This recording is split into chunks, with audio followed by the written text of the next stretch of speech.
मैं श्रीमती शुभांगी नाइक सरस्वती शिशु मंदिर गड़ा फाटक जबलपुर में रसायन शास्त्र का अध्यापन करती हूँ।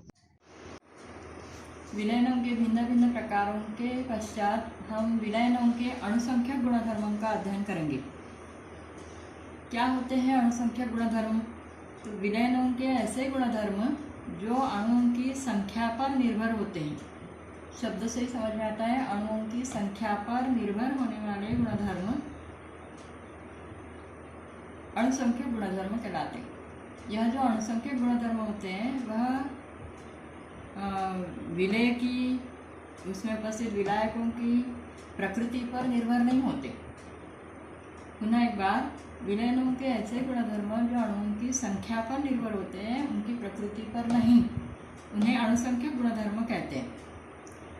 अणुओं की संख्या क्या होती है? अर्थात अणुओं की संख्या मतलब किसी पदार्थ में, किसी यौगिक में, किसी अणु में उपस्थित अणुओं की संख्या, अर्थात उनका मोल द्रव्यमान, मोल भिन्न, मोल द्रव्यमान, अणु द्रव्यमान आदि होता है। ये जो अणुसंख्यक गुणधर्म है विलयनों के, वह 4 प्रकार के होते हैं। जैसे परासरण दाब, वाष्प दाब में आपेक्षिक अवनमन, क्वथनांक में उन्नयन और हिमांक में अवनमन। यह 4 प्रकार के अणुसंख्यक गुणधर्म हैं। अर्थात ये सभी गुणधर्म जो हैं वह विलयन में उपस्थित विलेय और विलायकों के अणुओं की संख्या पर निर्भर होते हैं, इसलिए अणुसंख्यक गुणधर्म कहलाते हैं। सर्वप्रथम हम परासरण दाब का अध्ययन करेंगे।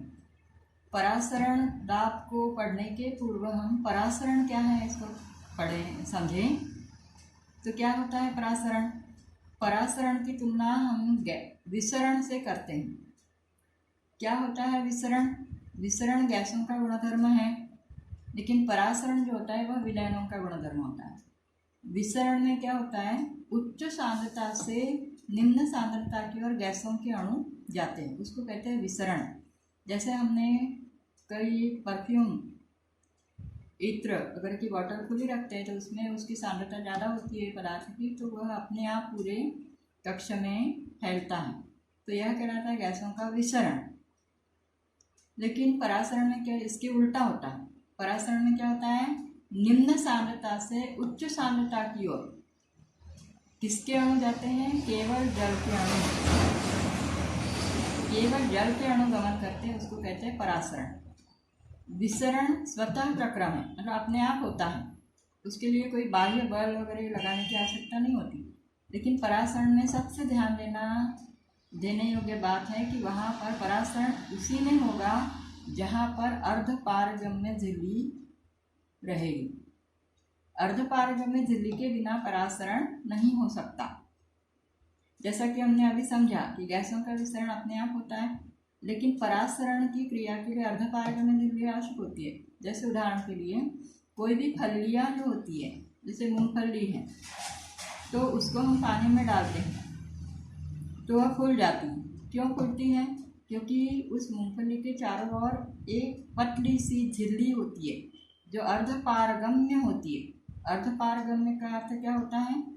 यहाँ देखें, पारगम्य क्या होता है? जिसमें आर पार जा सकता है। जैसे चाय की छन्नी होती है तो पारगम्य।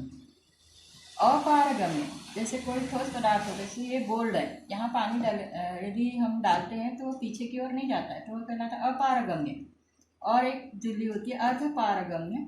अर्धपारगम्य झिल्ली में से केवल जल के अणु आर पार हो सकते हैं, और जल के अणु आर पार वहीं उसी विलयन से होते हैं जहाँ पर कम सांद्रता होती है। तो कम सांद्रता से अधिक सांद्रता की ओर केवल जल के अणु जब गमन करते हैं तो वह क्रिया परासरण कहलाती है। परासरण झिल्ली कोई भी जानतर झिल्ली जो होती है, मतलब हमारी त्वचा भी परासरण की क्रिया को करती है। अर्थात हम देखते हैं कि जब हम ज़्यादा समय तक हाथ पानी में रखते हैं तो वह खुल जाता है, क्योंकि बाहरी जल की सांद्रता कम होती है, अंदर रक्त में सांद्रता विलयन की ज़्यादा होती है, तो बाहर से जल अंदर की ओर प्रवेश करता है। इस प्रकार से अर्धपारगम्य झिल्ली दांतक झिल्ली होती है। प्रयोगशाला में भी अर्धपारगम्य झिल्ली बनाई जा सकती है। कैसे बनाई जा सकती है? तो जब कॉपर सल्फेट पर पोटेशियम फेरोसाइनाइड की क्रिया होती है तो कॉपर फेरोसाइनाइड बनता है। यह कॉपर फेरोसाइनाइड जो है वह अर्धपारगम्य झिल्ली का कार्य करता है और यहाँ पर अतिरिक्त पोटेशियम सल्फेट बनता है। तो इस प्रकार से परासरण में मान लीजिए कि हमने 2 विलयन लिए हैं और उसे अर्धपारगम्य झिल्ली से पृथक किया हुआ है। यह कम सांद्रता वाला विलयन है, दूसरा विलयन अधिक सांद्रता वाला है। तो अर्धपारगम्य झिल्ली से पृथक होने पर क्या होगा कि कम सांद्रता वाला यह जो विलयन है उसमें से जल के अणु उच्च सांद्रता वाले विलयन की ओर जाएंगी। तो यह क्रिया जो है यह कहलाती है परासरण, परासरण की क्रिया। अभी तक हमने केवल परासरण समझा है, अब हम परासरण दाब को समझते हैं। परासरण दाब क्या होता है? अधिक सांद्रता वाला यह जो विलयन है इस पे डाला जाने वाला अतिरिक्त दाब, ध्यान देंगे, अधिक सांद्रता वाले विलयन पर डाला जाने वाला वह अतिरिक्त दाब जिससे परासरण की क्रिया रुक जाएगी उसे परासरण दाब कहते हैं। पुनः एक बार, विलयन पर डाला जाने वाला अतिरिक्त दाब जिससे परासरण की क्रिया रुक जाती है वह कहलाता है परासरण दाब। अब हम ये जो समझ रहे हैं कि अणुसंख्यक गुणधर्मों का अध्ययन कर रहे हैं, हमने समझा है कि परासरण दाब एक अणुसंख्यक गुणधर्म है। इसे ज्ञात करने हेतु हम ये समीकरण समझेंगे जिसे वन टॉप समीकरण कहते हैं। हमें पता है कि परासरण दाब एक अणुसंख्यक गुणधर्म है, सिद्ध करना है तो हमें गैसों के अणुगति गैसों के आदर्श समीकरण के अनुसार हमें पता है P बराबर nRT होता है, जहाँ पर P गैसों का दाब, D आयतन, N मोलों की संख्या, R गैस स्थिरांक और T तापक्रम है केल्विन में। यहाँ जो गैसों का दाब है इसको यदि हम पाई से रिप्लेस करते हैं तो वह समीकरण हो जाता है पाई बराबर nRT। पाई अर्थात परासरण दाब, विलयन का परासरण दाब। इस पाई का मान इस समीकरण से हम ऐसे भी लिख सकते हैं N/V RT, अथवा पाई बराबर N/V मतलब मोलों की संख्या और आयतन, मोलर द्रव्यमान कह सकते हैं। पाई बराबर CRT लिख सकते हैं। यह पाई बराबर CRT जो है वह वन टॉप समीकरण है। यदि हम गैसों का स्थिरांक स्थिर और तापक्रम को स्थिर रखते हैं तो पाई समानुपाती C प्राप्त होता है। पाई अर्थात परासरण दाब, परासरण दाब किसके समानुपाती आया है? मोलर सांद्रता के। मोलर सांद्रता अर्थात मोलर द्रव्यमान अर्थात अणु द्रव्यमान अर्थात अणुओं की संख्या। तो इस समीकरण से यह सिद्ध होता है कि किसी विलयन का परासरण दाब उसका मोलर द्रव्यमान के समानुपाती होता है, अर्थात एक अणुसंख्यक गुणधर्म है। शेष अणुसंख्यक गुणधर्मों का अध्ययन हम अगले भाग में करेंगे। धन्यवाद। कक्षा 12वीं के रसायन शास्त्र के विषय के अंतर्गत हम जो विलयन का अध्ययन कर रहे हैं उसमें अणुसंख्यक गुणधर्म किसे कहते हैं? अणुसंख्यक गुणधर्म जो विलयनों के ऐसे गुणधर्म जो अणुओं की संख्या अर्थात परमाणु भार, अणु भार, सांद्रता की अलग अलग इकाइयाँ पर निर्भर होते हैं, अणुसंख्यक गुणधर्म कहलाते हैं। जिसके अंतर्गत हम परासरण को पढ़ रहे हैं। परासरण जैसा कि हम जानते हैं, जब 2 भिन्न सांद्रता वाले विलयन अर्धपारगम्य झिल्ली से पृथक किए जाते हैं तो कम सांद्रता वाले विलयन से अधिक सांद्रता वाले विलयन की ओर जल के अणुओं का गमन परासरण कहलाता है। फिर परासरण दाब क्या होता है? अब परासरण कम सांद्रता से अधिक सांद्रता वाले विलयन की ओर जल के अणु जाएंगे तो हमें अधिक सांद्रता वाला विलयन जो है उस पर अतिरिक्त दाब डालकर परासरण की क्रिया को रोकना है। इस प्रकार से परासरण दाब अर्थात विलयन पर डाला जाने वाला वह अतिरिक्त दाब जिससे परासरण की क्रिया रुक जाती है परासरण दाब कहलाता है। विलयन पर डाला जाएगा जिसकी सांद्रता अधिक होगी। अब सामान्य रूप से विलयन पर यदि खुला कोई पात्र है तो उसमें और अर्धपारगम्य झिल्ली लगाई है तो उसमें विलयन पर दाब डालना कैसे संभव नहीं हो सकता है। इसीलिए इसे प्रायोगिक स्तर पर बर्कले-हार्टले विधि के द्वारा समझा जाता है। क्या होता है इस विधि में? बर्कले-हार्टले विधि परासरण दाब, विलयन का परासरण दाब ज्ञात करने की प्रायोगिक विधि है। क्या करना है कि बीच में एक संरंध्र पात्र जिसके चारों ओर अर्धपारगम्य झिल्ली होगी में 2 केश नलियाँ नलियों को जोड़ा जाता है।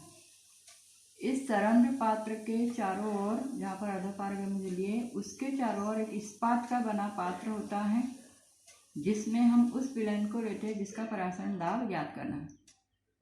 ध्यान रखना है, बीच में हम जल लेंगे, केश नलियों से हम जल भरेंगे बीच में। बाहर चारों ओर इस्पात के बेलनाकार पात्र में हम उस विलयन को लेंगे जहाँ पर जिसका परासरण दाब ज्ञात करना है, उसको परासरण दाब मापी वहाँ पर एडजस्ट करेंगे। इस प्रकार से क्या होगा कि विलयन की सांद्रता अधिक, बीच में जो जल है वह कम सांद्रता वाला है, तो भिन्न सांद्रता होने के कारण अर्धपारगम्य झिल्ली से ये अंदरूनी जल जो है वह बाहर आने लगेगा, जिसके कारण क्या होगा, ये जो केश नलियाँ हैं इसमें जल स्तर गिरने लगेगा। हमें क्या करना है कि इस विलयन पर अतिरिक्त दाब डालना है अब, और जल के अंदर के अणु बाहर आने से रोकना है। तो अतिरिक्त दाब डालने पर क्या होता है विलयन पर कि जल के अणु अंदर से बाहर आना रुक जाते हैं। कैसे ज्ञात होगा हमें, तो ये जल स्तर गिरना जो हो रहा था पहले वह स्थिर हो जाएगा।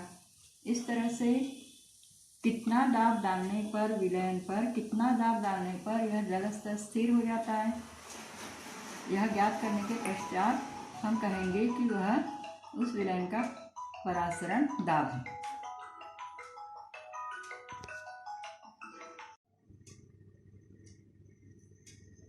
तो इस प्रकार से परासरण दाब ज्ञात करने की यह विधि यहाँ पर लिखी हुई है।